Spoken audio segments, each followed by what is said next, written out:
Good afternoon, and welcome to the Brain and Behavior Research Foundation's Meet the Scientist monthly webinar series. I'm Dr. Jeff Borenstein, President and CEO of the Foundation, and your host for today's webinar. Today, Dr. Erika Forbes will present Not Feeling It, Adolescent Depression and Reward Processing Gone Awry. The Brain and Behavior Research Foundation funds the most innovative ideas in neuroscience and psychiatry to better understand the causes and develop new ways to treat brain and behavior disorders. These disorders include addiction, ADHD, anxiety, autism, bipolar disorder, borderline personality disorder, depression, eating disorders, OCD, post-traumatic stress, and schizophrenia. Since 1987, the Foundation has awarded more than $418 million to fund more than 6,000 grants around the world. I'm delighted to introduce Dr. Erika Forbes. Dr. Forbes is Professor of Psychiatry, Pediatrics, Psychology, and Clinical and Translational Science at the University of Pittsburgh School of Medicine. She was a 2014 Independent Investigator Grantee and a 2006 Young Investigator Grantee. Today's webinar will begin with Dr. Forbes' presentation. This will be followed by a question and answer period. To submit your questions, please use the questions tab on the control panel on your screen. Feel free to submit questions at any time. Following the presentation, I'll ask as many possible in the time allotted. And now I'm pleased to introduce Dr. Forbes. Erika, the floor is yours. Thank you so much, Dr. Borenstein. It's such an honor to be able to present this talk. The Brain and Behavior Research Foundation does such important work and has such a critical mission, and I'm grateful for the support I've received, and I really couldn't have done a lot of the work I'll be presenting today without that. So thank you for everything you do for scientists at every stage of their careers.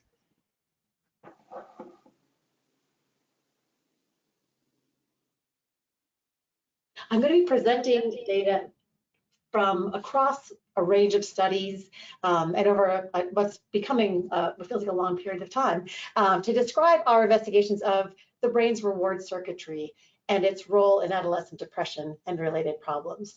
And I also want to make sure we pause and cover important clinical issues and important questions that have not been answered, in addition to focusing on findings we've had to date, to think about where this research leads us and what we still need to do to accomplish the goal of helping people with mental health problems. My disclosures include funding and some consulting. In depression, there obviously is an excess of negative affect. People experience sadness, they cry, they feel cranky and irritable. That certainly causes distress and problems with functioning. But often, what people with depression will tell us is that one of the most difficult parts of the disorder is experiencing diminished positive affect. They feel less happy, less motivated. The things they used to enjoy don't really have much meaning for them, and they don't really have the enthusiasm to seek things.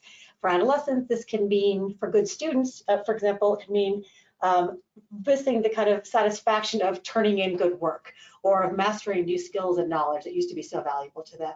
For adolescents who enjoy art or music or athletics, it could mean losing the motivation to pursue those, or not enjoying them if they do them, or making less of an effort, not getting that kind of enjoyment and feedback, and then not pursuing it in the future. So these cause a lot of problems for functioning. And I think one of the big problems we also should consider is that this is a time when so many important systems are developing. And what does it mean to sort of put these things on hold or disrupt them at a time when adolescents need to be moving forward into building their lives and creating a foundation for their adult functioning? The research to date has focused on investigating negative affect in quite a bit of detail. There's still a lot to learn, of course, but we know that there's difficulty with regulating and modulating negative affect. And until pretty recently, though it was in all of our conceptual models, we in this field didn't focus much on problems with positive affect, how it's regulated so that it's too low, possibly not maintained the way it should be if it's elicited, or not elicited to the proper magnitude so that it serves its purpose, or maybe not even experienced at all.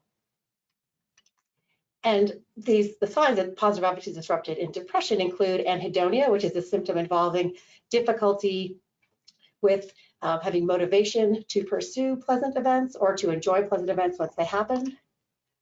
There are signs in depression such as low motivation, fatigue, social withdrawal that all reflect low positive affect.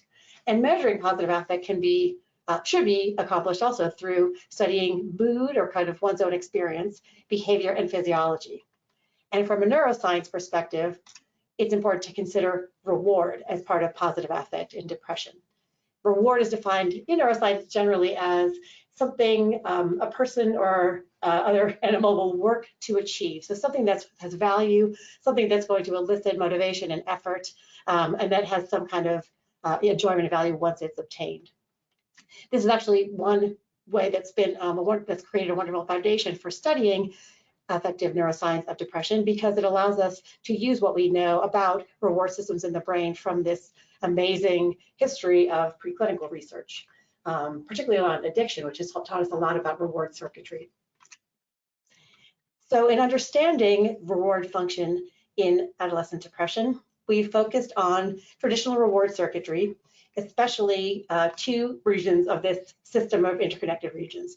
And these are the medial prefrontal cortex and the striatum. Both are innervated by the brain's midbrain dopamine neurons, and both are strongly involved in reward processing. The striatum is involved in kind of the more classic, straightforward responding to reward. It's involved in kind of detecting reward, responding to reward, responding when reward is expected. The prefrontal cortex, the medial prefrontal cortex, excuse me, is a large region and has several different functions. But with respect to reward, it's important for regulating reward responding. It has connectivity to the striatum, so it can regulate the striatum's responding. It's also involved in self and social processing, which are disrupted in depression and closely linked to reward processing as well. And through our many studies of different aspects of reward in depression, we tend to see a pretty consistent pattern in which medial prefrontal response is increased in illness of depression, and striatal response is decreased in illness of depression, or it's lower. Adolescence is, I would say, maybe the most exciting and important time to understand reward in general and to understand the role of reward in depression. It's a time at which pleasant experiences are important, and adolescents work hard to pursue intensely rewarding experiences, even those that could be harmful for their health and well-being. We know that adolescents drive too fast, engage in substance use, might engage in risky sexual behaviors, do all kinds of things that have an intense thrill perhaps, but then can also threaten their well-being. There's also evidence of heightened neural and behavioral sensitivity to reward. So in this figure below, by Leah Somerville and E.J. Casey and colleagues, there's evidence that during cognitive processing, adolescents are more distracted by a rewarding stimulus, and that they'll make more mistakes, not only than adults in the line graph, but also more mistakes than children. So this suggests adolescence isn't just this culturally created developmental period, although there's some contribution, where we just say, people are technically mature, but they don't have adult responsibilities. There seems to be something actually fairly unique about it in terms of emotional and social development, and that certainly includes reward processing too. So adolescents in this kind of context, when they see something just possibly distracting that's pleasant, they show more response in the ventral striatum, which again is like part of the basic reward liking response, reward wanting and motivation response. And again, they can differ from both children and adults. In addition, the problems that go along with adolescent development often reflect reward processing. Depression is an example of that, but there are others too. Risky behavior is another one that can create challenges for health. Other forms of mental health problems reflect reward processing and are also emerging in adolescence. In adolescence, brain development also includes development in the dopamine system that involves the two regions I was just mentioning a little while ago in our work, that basically you have increased innervation of medial prefrontal cortex with dopamine, and that probably serves to regulate behavior, contribute to decisions, contribute to more effective functioning. So things are really changing, many of them in positive ways, of course, but this is a time when there's a lot going on with reward in terms of the brain, in terms of behavior. In terms of mental health, of course, adolescence, again, is a sensitive time when most major forms of serious psychopathology emerge. So that includes depression and mood disorders, depression, bipolar disorder for sure. And you can see in the graph below that, from the early teens to early 20s, major forms of psychopathology are starting to be evident. And then in terms of disruption and disability, depression, of course, many forms of psychopathology emerge in these adolescent years, but depression is quite prominent among them. It's the top line in this graph, and shows the strongest level of kind of associated disability or difficulty with functioning that tends to persist into adulthood too.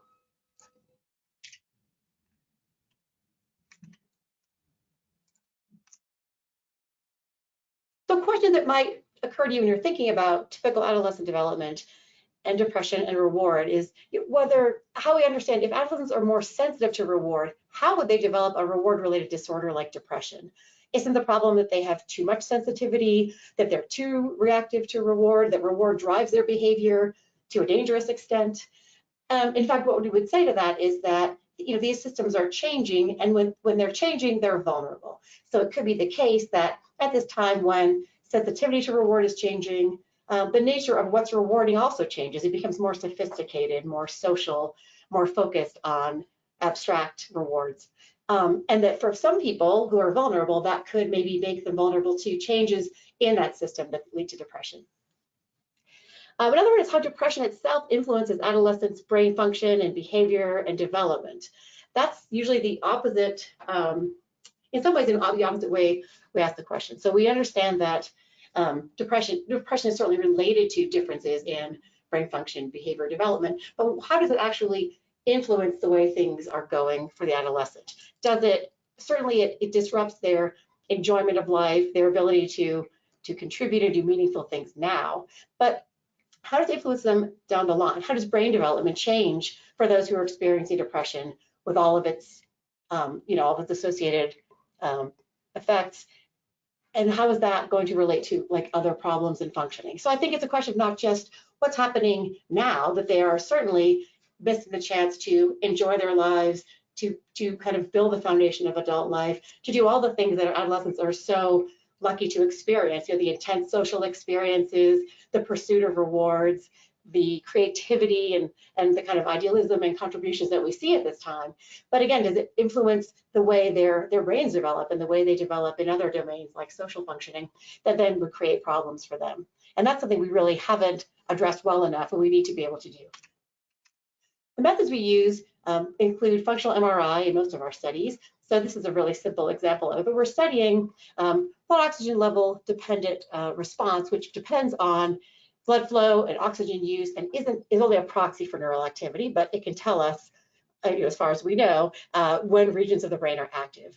And we use contrasting conditions. So for in this case, person with eyes open and eyes closed, showing that there's a difference in engagement of the visual cortex that's in red and yellow when eyes are open. And we can use these two conditions to determine whether a brain area or circuit is responding to an experience or stimulus.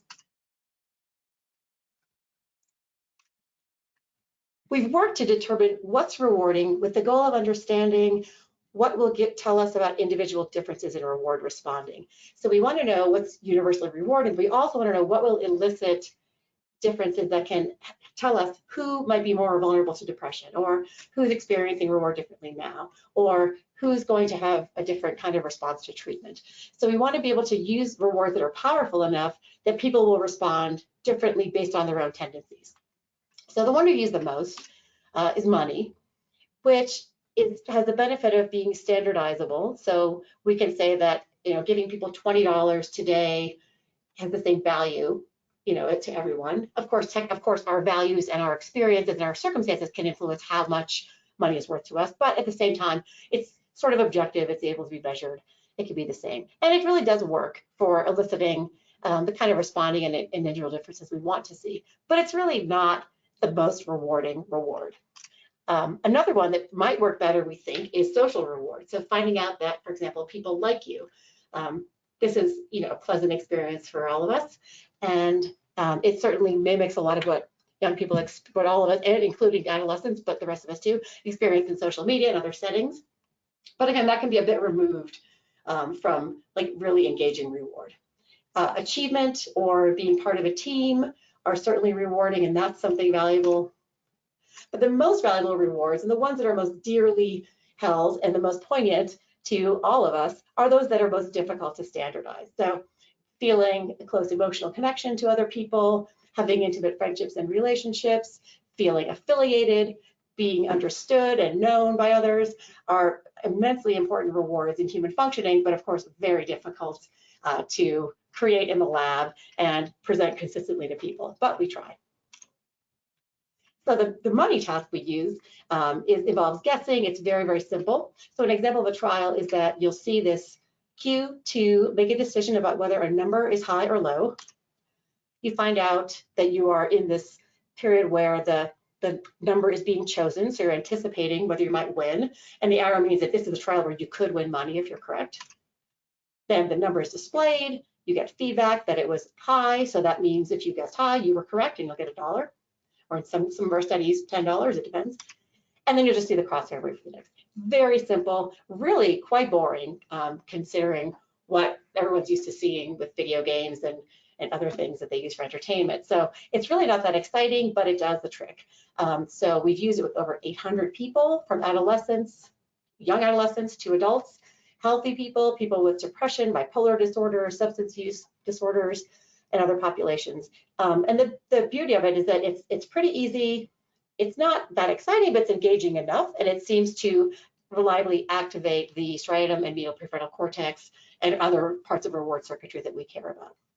And I should also mention that we do things in a predetermined order so that everyone has the same series of outcomes in the same orders, and then is free to respond as they will. So that way we won't be changing it by having some people say win the first trial, others lose the first trial. So everyone has the same experience. They don't know that, we tell them later, but it gives them the chance to show variability in how they respond to that.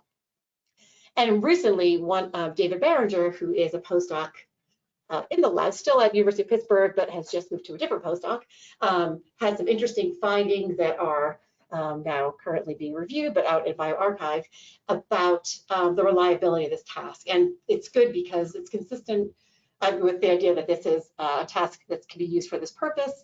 There's been confusion and concern in the field that these kinds of tasks might not have the kind of reliability we want. They might not allow us to measure things the way we want to in a rigorous way. So there are some suggestions here that this task does work, and that the main thing we tend to study with this task, which is the anticipation of reward compared with the baseline state, seems to be the most stable over years. So that's encouraging. Another task we use involves social rewards, so feedback that people like you. And participants would rate pictures of people based on how much they thought they liked them if they met them. Then they come back to the lab and find out that some of these people have rated them, which isn't true, we tell them later. But anyway, they get feedback that the person either said they liked them or didn't get a chance to rate them. You'll note that we didn't include any kind of rejection or person doesn't like you kind of feedback, because we didn't want that to overlap with and contaminate the other responses. So people to really enjoy being liked and then not have to be distracted by not being liked. Another task we've tried to use is personally relevant social reward. So being liked by someone who already knows you and you know likes you. So in this case, we have adolescents bring in their best friend, and we have them talk about the most fun they've had together, the hardest they've ever laughed, the wildest thing they've ever done, and get them to kind of choose a few possible topics and then choose one to talk about while they're being filmed. And some examples, and this is the clean version, are things like going to Kennywood, which is the local amusement park here, staying up late together to watch a TV show, so kind of thrill-seeking or social rewards, graduating, an achievement reward, being co-presidents of their senior class, another achievement award, reward. These are, again, like these are the kind of safe for everybody examples, but they talk about everything. So we really do feel confident that they're describing, true high intensity rewarding experiences, and as confirmation, they generate lots of positive affect, which is what they're hoping. So then we can use coded information from their behavior to create stimuli for a functional MRI task, the best friend task. So in this task, they see videos of their friend with audio from that conversation they had a little while ago, expressing positive affect or expressing neutral affect. And they'll also see comparison stimuli, which are an unfamiliar peer expressing neutral affect and positive affect. And they see each of these types of affect 3 times, 20 seconds each, and there's a little pause in between. And we've seen that with this task, we get engagement of reward, affective processing, and social processing regions, which is great. That's what we would expect and we're hoping for. We actually find that the effect size is pretty large, and we are analyzing data from this task. We have to set the threshold really high because otherwise we'll just see a million like large clusters. So to actually focus it on interpretable sized response regions, we've got to be strict, which is good news, I think, because this is a very engaging task and it's working. In this set of regions we've also found that we can use one of these regions, the ventrolateral prefrontal cortex on the left side, which is involved in reward processing, seems to be more active in hypomania, is related to sensation seeking, can tell us in combination with their behavior during the task who engages in more risky behaviors in real life. So it has value for not just seeing differences in people's response to a personally relevant peer social reward, it also can tell us something about people's behavior and risk taking and reward seeking. And that's what we're hoping, because the peer setting is where, of course, like a lot of risk taking happens and a lot of rewarding experiences occur. So we thought that would be the ideal context for understanding this. The work on understanding reward and depression just began with pathophysiology. So what do we see might be different in reward circuitry and its function in depression? So the first finding that kind of got us started on this was not quite a while ago, and was that, as I mentioned earlier, people with depression, adolescents that is, have less responding in the striatum to reward and more responding in the medial prefrontal cortex. And again, this is the beginning of a pattern we've seen many times now in other studies over the years. And the interpretation is that, of course, you would expect less striatal response because there's like less anticipation responding, there's more responding to reward, there's less engagement with this area because there's just, for some reason, less positive affect generated in depression. On the other hand, the interpretation of the medial prefrontal response is a little bit more, I think, a little more open to interpretation. So one possibility is that this region is signaling the striatum, they are connected, to elicit more responding. Another possibility is that it's engaged, it's active because the person is engaged in rumination. This happens a lot in depression. People think a lot about their problems and themselves, often with the attempt to try to solve them and figure them out, but unfortunately it leads them into this loop of self-recrimination and low mood and kind of negative thoughts about the self. So it's possible that they're so engaged in that, it's hard to shift and respond to a reward. The third option, that is what we tend to favor, which is that there's overregulation happening where the medial prefrontal cortex is maybe dampening or diminishing response in the striatum, and that's what's generating problems at levels that are related to depression. I want to emphasize that we didn't just stop with brain function, we wanted to make sure it had some relevance to real life experience. So we found that in this region, the caudate, where we found a distinction between adolescents with depression and adolescents who were psychiatrically healthy, there was an association with real life positive emotion. So we used ecological momentary assessment. In those days, it meant using a cell phone and having, like this young woman on the picture, having a member of the lab team call the adolescent and ask, at the moment the phone rang, where were you, who were you with, how happy did you feel, and ask them a series of questions, including things about their mood at the current moment in their current natural setting. And we found that what was the difference between the two groups wasn't just related to blood flow and oxygenation in the scanner in this research environment. That response we saw, that difference we saw, was related to real life experience of emotion. So it had some validity for what people are experiencing and what we're noticing in depression. And I should also say that this pattern of function in response to reward in depression has been replicated in other studies. There have been meta-analyses concluding that especially low striatal response to reward anticipation is consistently associated with depression. It seems in adolescents that's even more pronounced, so that's interesting too, because that's what we continue to see, that anticipation of reward is especially disrupted, and we see less response in the striatum. So it's great to see that, you know, it's happening across samples, and it seems to be something that really is consistent and worth understanding and pursuing. Neural response to reward can be important for understanding the development of depression too.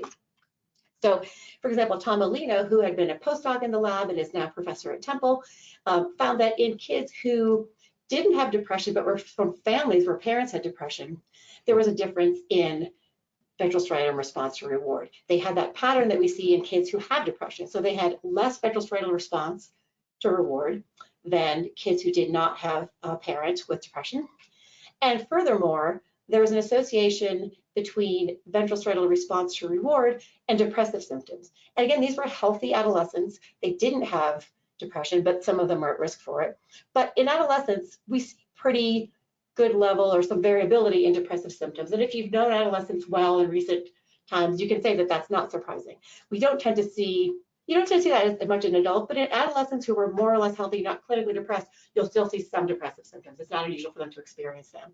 So we saw that in these healthy adolescents, even within the constraint that they didn't have clinical depression, their less response in the ventral striatum was related to higher depression. Awry and colleagues who are doing really great work in this same topic have also shown that adolescent neural response to reward in the striatum is related to development of clinical level depression 2 years later. So the most important part of this bar graph, I would say, is the second section, which is the right ventral striatum, in which those who go on to develop subclinical depression or clinical level depression 2 years later showed less response. And the difference between the subthreshold group and the clinical group is quite striking here. But again, they see that there's those who have lower response in ventral striatum tend to develop depression later. So that's an important finding from a large study across multiple countries and multiple sites. So that's it tells us that there's something important about having this pattern, that we see it in people before they develop depression, and that differences in that can tell us who will go on to develop depression. There's a similar finding, but with typically developing adolescents, that was reported by Judith Morgan, who was a postdoc in the lab and is now a faculty member at Pitt. And her finding was that in adolescents, those who had less ventral striatal response to reward, again, the pattern we see in depression, are the ones who tended to have an increase in depressive symptoms over 2 years. Once again, these are healthy adolescents, but we see variability in depression. And the interesting other part of this was that this was only the case for adolescents who had reached mid-moderate levels of pubertal maturation or above. This was a sample of people in a pretty narrow age range. They didn't vary much in age, but they varied in physical maturity. And it was only in those who were farther along in puberty that we saw this association between ventral striatal response to reward and increase in symptoms. So there's something about development in puberty that, you know, obviously is related to mood, to brain function, to these systems we're focused on, that can then reveal this association or then predict changes in clinical level. So another interesting way that typical development is looped in, or other kind of developmental systems, can contribute to understanding reward functioning in depression. Reward function has also been useful to us in understanding how risk mechanisms might be related to depression. It might serve as a mediator or a factor that explains the association between an early characteristic or factor and later development of depression. So one example of this is Melinda Casement's finding that neural response to reward can explain the association between insomnia and depression. Melinda was a postdoc in the lab, and she is now at the University of Oregon as a faculty member. And this work builds on a huge literature showing that insomnia is related to depression, that difficulty with falling asleep, remaining asleep, waking up when you want to, those factors are related to depression, especially for young people. That happens with difficulty falling asleep. And then insomnia is not only related to depression, it typically precedes it. So often depressive episodes begin with insomnia, or young people develop insomnia before they develop depression, if they're going to develop depression. And one question she had was whether you'd see change in neural reward circuitry in those who have insomnia, and if that could even explain the association with depression. So she found, using data from the Pittsburgh Girls Study Emotion Sub-Study, a really amazing, rich longitudinal study I was lucky to be able to collaborate on, that girls who had had higher insomnia when they were in childhood and early adolescence tended to have more response in the medial prefrontal cortex, which is the pattern we see in depression, and that within that region of medial PFC, there was an association with depression score over the next year and a half or so. So again, it shows that not only is it explaining the association between insomnia and depression, it is unfolding in time. So it seems to happen in between. It's possible that this is part of the brain is developing differently in those with insomnia toward a direction that could put them at risk for developing depression.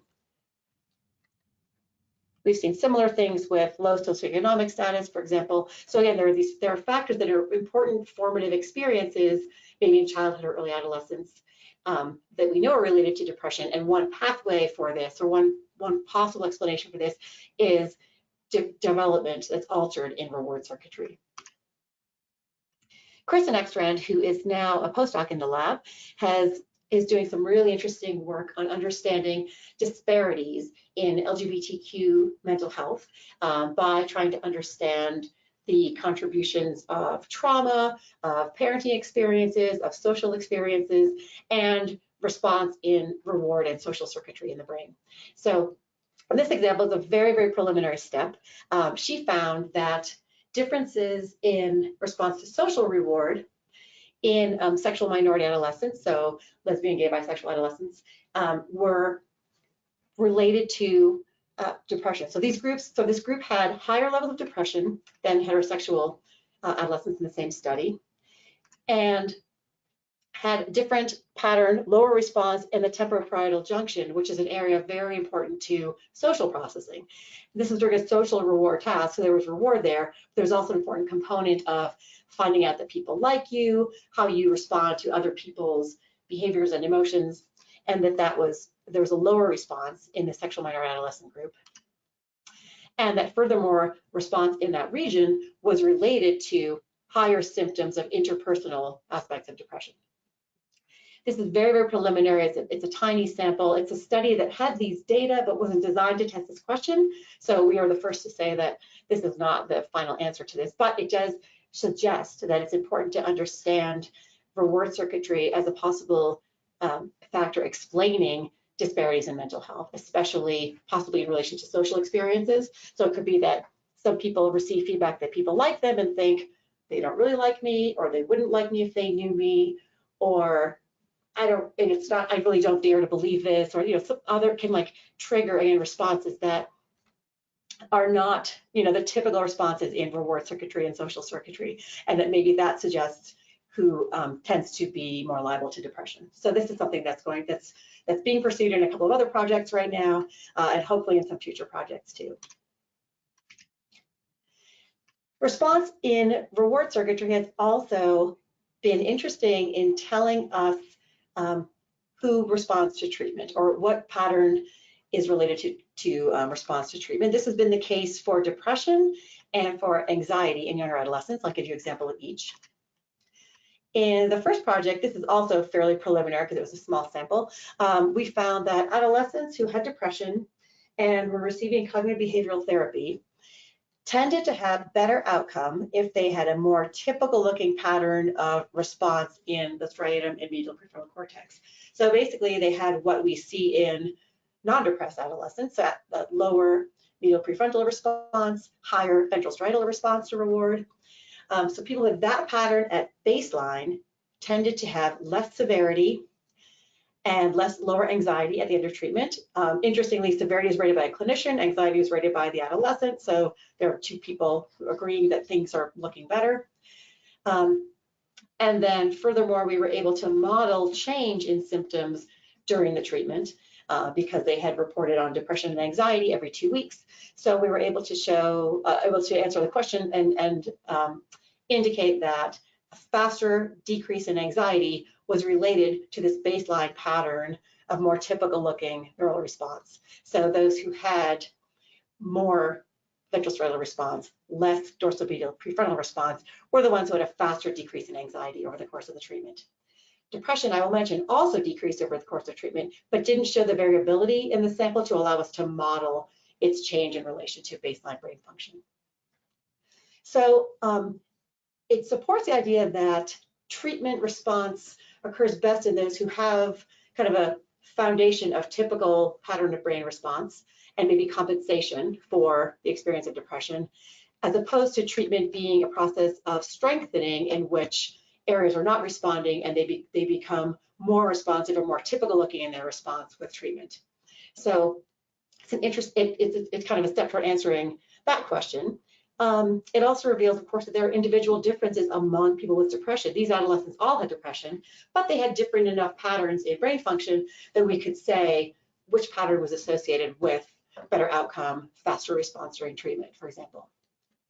The tricky part about this, I think, is that it can feel discouraging to us because we think the people who are doing better with treatment are the ones who looked more like typically developing adolescents at baseline. They were, as far as we could tell, in the way we were asking, focusing on reward circuitry and this very specific kind of task, they looked like typical adolescents. They didn't look like depressed adolescents. But if we're not seeing, if things are already looking like that, you know, how do we hope to change, or where do we hope to intervene to help people improve and promote treatment responding and increase the number of people? Because as I'm sure you know, that at best about 50% of people with depression respond in clinical trials and to any kind of treatment. And it's not the kind of response we want to see. We want to be able to promote, you know, a healthy response and return to functioning and enjoyment of life that adolescents should be having. So we need to figure out what this means. Most recently, we have a finding that's very similar. So typical looking neural response to reward is related to better treatment outcome. This time in younger adolescents with anxiety who are at risk for developing depression. So that's relevant to depression in that way. I also wanted to highlight it because Steph Sequeira is this very, very, very talented and very early career scientist who just had this accepted as a paper in American Journal of Psychiatry, and she is still a graduate student. So she's just a star, and I wanted to be able to give her credit here. But she found that similarly, adolescents who had higher levels of anxiety, who tended to be treatment responders, were those who had more ventral striatal response to reward and less weaker connectivity between this area and another region that has a role in regulating reward, the ventrolateral prefrontal cortex. And furthermore, these adolescents have been followed up even longer, and so I didn't describe it here, and it's not reported in this paper, but we're seeming to see associations with lower severity of depression down the road. So again, it might tell us who responds to treatment, and then maybe who develops other problems. And you know, maybe we can then continue to interrogate whether a response to treatment then, you know, bodes well for developing or for not developing depression. So one possibility with kids who have this typical pattern of response is that they're able to make use of the exposures they experience in cognitive behavioral therapy. This is anxiety, so they're doing exposures to the things that they have anxiety about. So if they have social anxiety, they have to walk up to strangers and ask them questions. When we were doing the study, I had kids come into my office and say hello and ask me where the elevator was, just as one of their exposures talking to a stranger. But anyway, maybe the experience of having gotten through that very, very challenging and distressing experience was more rewarding for the kids who had this typical pattern, and they could really improve as a result. Or maybe they were able to kind of enjoy the social collaboration of working with their therapists and engaging with them to try to design ways to face their fears and face their anxiety and improve.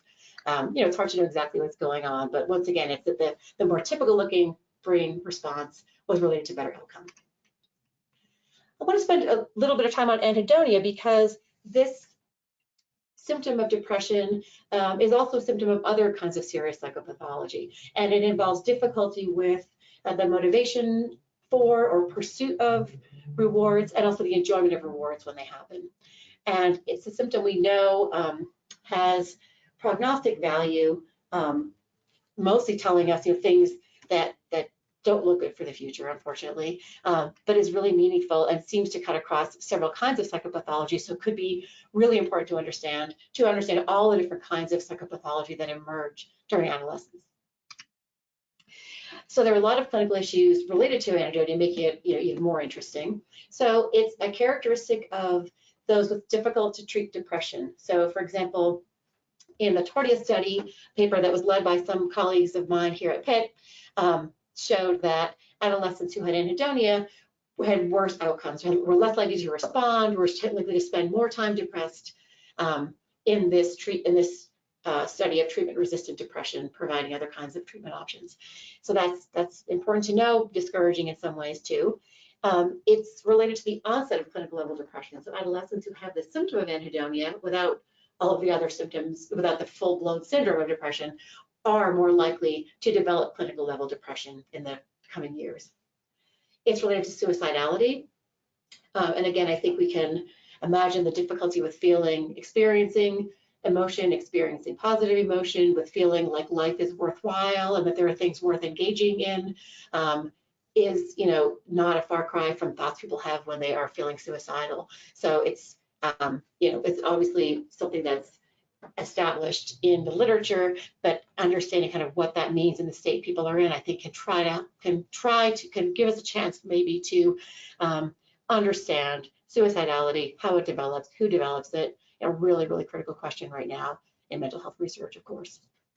But with anhedonia, we have questions about what exactly it is. We tend to define it traditionally in terms of people's experience, like wanting to obtain rewards or enjoying rewards when they happen, and asking people things like how much they enjoy seeing a beautiful sunset and things like that. And that seems to certainly be part of what anhedonia is. It also, of course, is related to neural reward circuitry, which we study, and that's supposed to be or postulated to be the neural substrate of it. So there's a brain function angle. There's also behavioral differences that could be measured in terms of working or exerting effort to obtain rewards. And understanding all of those different aspects and how and whether they fit together is still important and needs to be done. How to measure it is a big question right now, and I have some involvement in a group that's trying to kind of push those challenging methodological issues so that we can really measure this construct that we care about. There are issues too clinically in how to reduce it. So if we know that it's a symptom that kind of predicts worse outcomes or more difficulty responding or improving, can we change it? One question is, is there something we can actually address? There seems to be evidence that physical activity can be helpful, that social activity, which is consistent with our claim that social rewards are especially potent and valued by adolescents. So those are worth investigating. And traditional treatments have not focused on anhedonia, but there is more and more interest in that. So now there's a positive affect treatment that Michelle Krosk has designed that's shown preliminary really good results for improving positive affect, reducing negative affect, reducing depression and suicidal ideation. So we do hope that it's the case that it's possible to address it and change it. And that remains a really important and fruitful area, I hope, for research.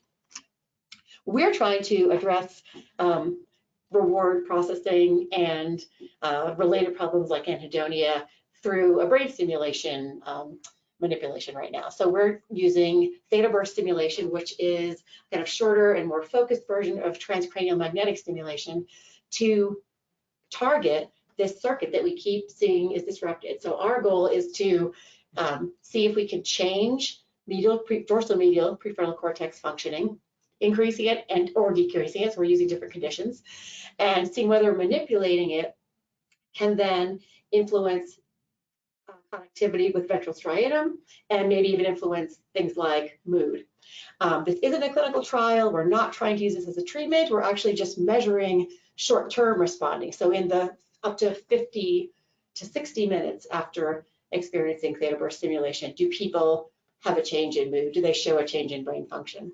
So in this figure on the left, you can see the region that we expect to be stimulated and whose function we would expect to change as a result of targeting this spot that's marked here.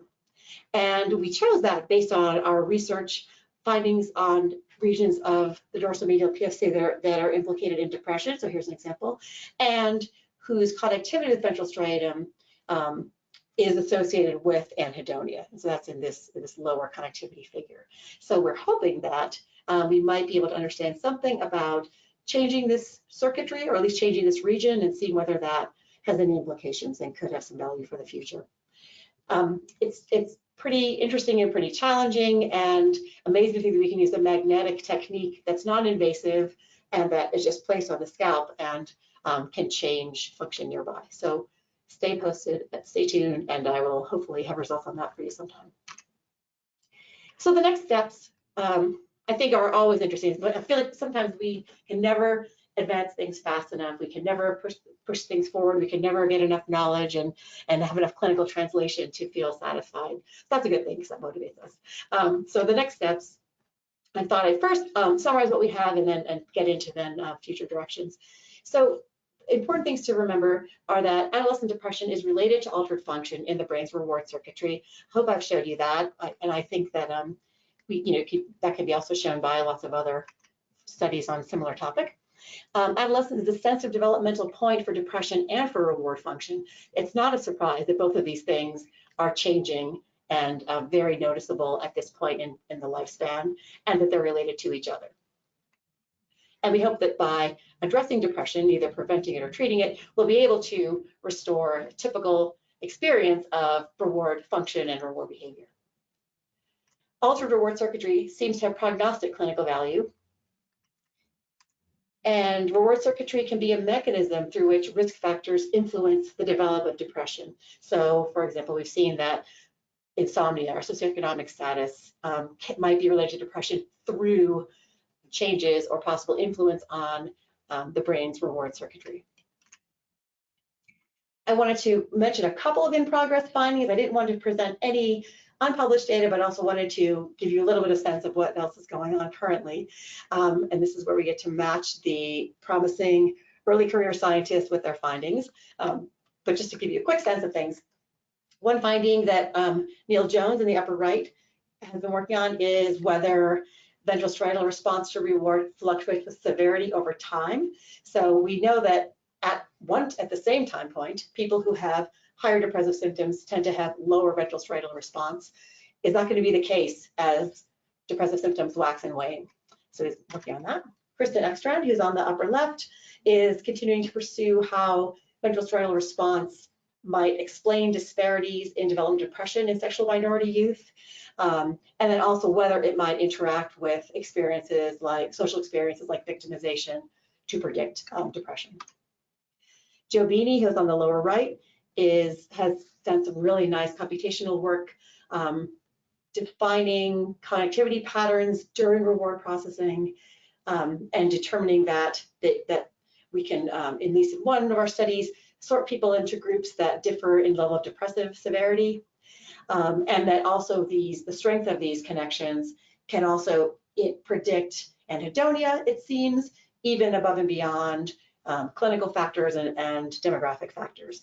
So that's another interesting way to try to figure out how brain function and reward circuitry might play a role in depression in combination with other factors we know are important. And finally, David Barringer on the lower left has done some exciting work, kind of combination of methodological and cognitive neuroscience to test very carefully how stable a response to that card guessing monetary reward task is over years. So that's pretty exciting and important work. Questions that remain are many, but I'll focus on a few of my favorite ones and ones that I'm trying to pursue in the near future. One is, as I mentioned earlier, how depression influences brain development and future functioning. So not just what's it related to now, but what does it mean for someone to have spent weeks or months or years in their life experiencing depression at a time when they're going through a lot of important development that's going to make them a contributing part of society, a person who seeks meaning and tries to do worthwhile things in the world, someone who's trying to develop things that are important to them and important relationships. How can that influence brain development and future functioning, and how can we keep it from influencing it in a negative way? And can we target anhedonia? It seems possible with the new psychosocial treatment. We'll see if we can show any suggested utility with brain stimulation. But even though we know it's a symptom that tells us who tends not to do well, who has difficulty responding to treatment. Is this something we can change? Really, really wide open and important question. Can we reset or interrupt altered function in reward circuitry with brain stimulation? That's something that we're working on very concretely now, as I mentioned. And how can understanding anhedonia and reward function help us understand suicidality? That is, understanding suicidality and how it develops, who switches from thoughts to behaviors, who ends up committing suicide. Those are really, really important and unsatisfactorily answered questions in our field.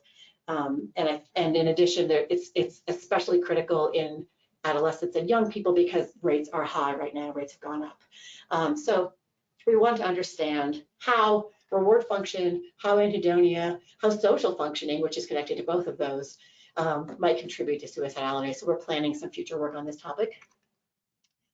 Another topic that's interesting and more focused specifically on the brain and physiology is how the dopamine system and neuroinflammation might be involved in the association between reward function and depression.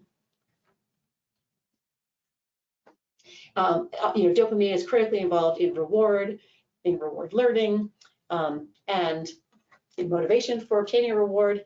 And we know it's also developing during adolescence. So it's likely that there are changes in the dopamine system, and maybe even experience of depression influences development of the dopamine system.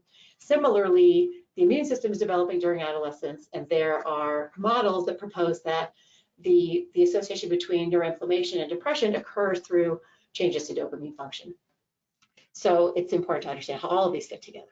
And I will say that the Independent Investigator Award I received from NARSAD is focused on inflammation and depression in high-risk adolescents. And so that was a few years ago, but we're still working on those data and hoping to get those out there soon.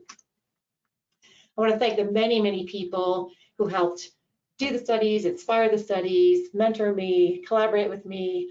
I'm really lucky to be part of many different teams of scientists and trainees and students and lab team members. So I'm grateful to all of them. And of course, to the people who helped support this research, and certainly to the participants and their families who are so generous in doing something that they hope will have value for science and for other people, and are generous in giving their time and their effort and staying in our studies for years. So very grateful to them.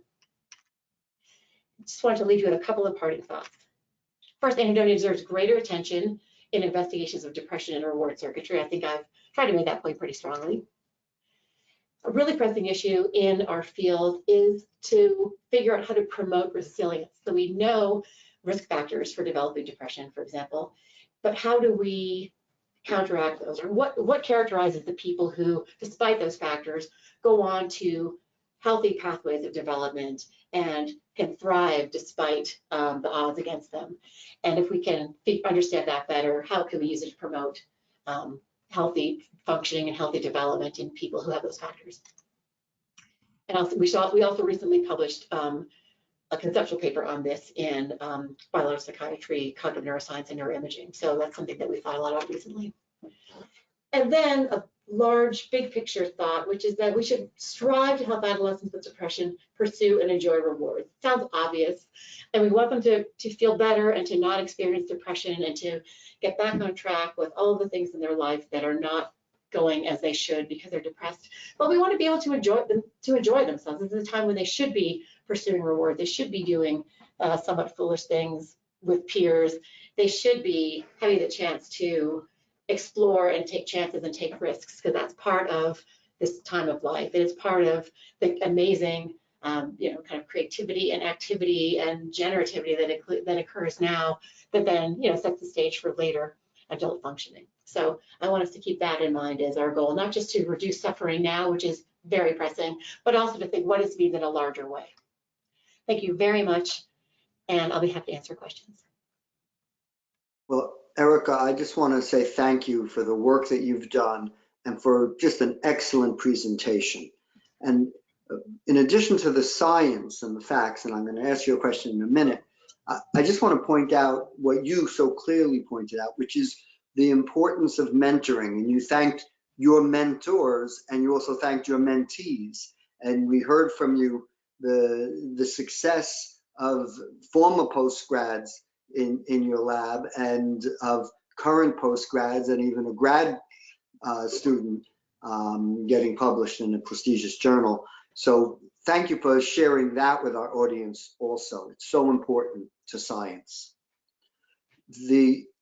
I want to ask you, from your perspective, given the stress of the COVID pandemic on everybody, but particular adolescents, what do you see as the effect of COVID and people being, many people not being able to go to school, being locked down, et cetera? How does this fit into the work that you've been doing?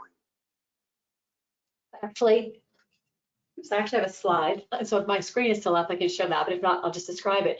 It fits in, I think, like most of my colleagues, we added some assessment of COVID era experiences to one of our ongoing studies to understand what, in this case, young people who are at risk for developing serious mental health problems are experiencing. And as we have all seen, COVID is affecting our lives at every level. Obviously, it's affecting people's health. And there's anxiety about illness. There's grief for those who've lost people close to them, or just seeing people lose their functioning for a short or even extended period.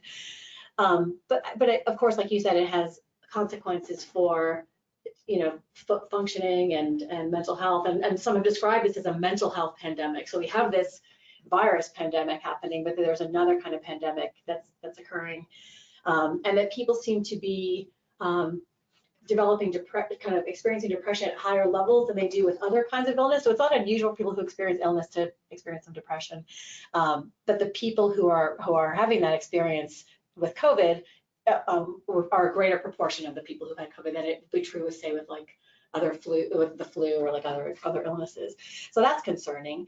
And I think obviously part of that is being removed from these rewards that are so important. So that you're missing the chance to see friends, you're isolated from peers. Even if you're seeing peers, it's limited. We just saw our university yesterday go to a higher level of a concern where students are basically recommended to shelter in place. They can leave to go to class, they can pick up food, they can seek medical care, but they're otherwise supposed to be in their dorms or apartments. So that's challenging for people who are already struggling with trying to learn and have their social lives and take care of themselves and exist in one small place, which is pretty stressful. But they're missing academic things too. In my city, the school district here in Pittsburgh hasn't had in-person learning yet this year, and it's some wonder whether they will. There are a lot of different factors that go into that, but I think no one can dispute that there are dangers for people's functioning and mental health. And I have to say, I hear even among friends expressing concerns about their kids, there's this trade-off where they want to protect them from developing COVID. They don't want to be exposed and to get sick, but then they're also worried about their social development and their social functioning and their happiness, and thinking, what's an acceptable level of risk to promote the latter without increasing dangers of the former. I think another thing we saw in adolescents in our study, and I'm sure others will report it too, that people are very upset about missing milestones. They didn't get to have their graduation. They didn't get to start college the same way if they're starting college. They don't get to have the same kind of choices about jobs if they're going right to work after high school. And so that's been pretty upsetting for them. And I think that, things go in both directions. So if adolescents are depressed, they're very sensitive to bad news in the world. That's true of adults too. And we had people who were experiencing pretty high levels of depression and some anhedonia saying things that, they're spending a lot of time thinking about the people who've died and really feeling sad and grieving about the losses in our society because of this health crisis. So yeah, there are obviously short-term consequences. Things probably are worse for those who already had vulnerabilities. And we worry about longer term social and affective consequences. Like, will this generation of young people grow up, to have very different social behaviors and social skills because they haven't had a chance to behave as freely, on their own or with friends or away from their families. So I think there's a lot of different levels. I think there's a lot of advice for parents, and it's been pretty sound, and you can certainly find resources, you know, at the CDC and many other places to try to promote, you know, social development. But I think at an age when they're supposed to be pursuing rewards and experiencing rewards and going for those intense, you know, events in life, they're not getting the chance to do that, which is a real loss. Well, very good summary of important issues. I want to just emphasize for anybody listening right now that if you are concerned about a child or adolescent, young teenager, 20-year-old, help is available, and people are able to, even during the time of COVID, receive help, and telemedicine, telepsychiatry is available where people can receive treatment, evaluation, and treatment if needed. So don't allow your loved one to suffer in silence during this time. I just want to make that important point. Yes.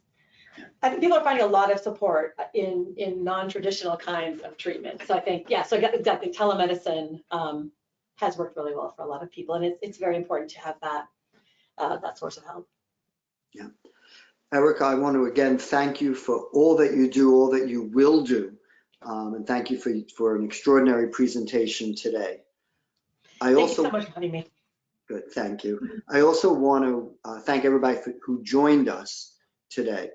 100% of all donor contributions for research are invested in our grants to scientists. All of the research we fund is made possible through supporters like you, so please consider making a gift by visiting our website, bbrfoundation.org, or calling us at 800-829-8289.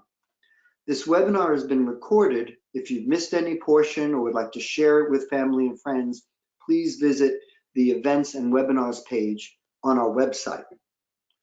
I hope you'll join us again next month when Dr. Daniel Gershwind, Professor of Neurology, Psychiatry, and Human Genetics, Senior Associate Dean and Associate Vice Chancellor of Precision Medicine at the UCLA School of Medicine, will present Using Genetic Maps of the Brain to Understand Autism and Related Psychiatric Illnesses. This webinar will take place on Tuesday, December 8th at 2 p.m. Eastern Time. Once again, thank you for joining us. Stay well, stay safe, take care.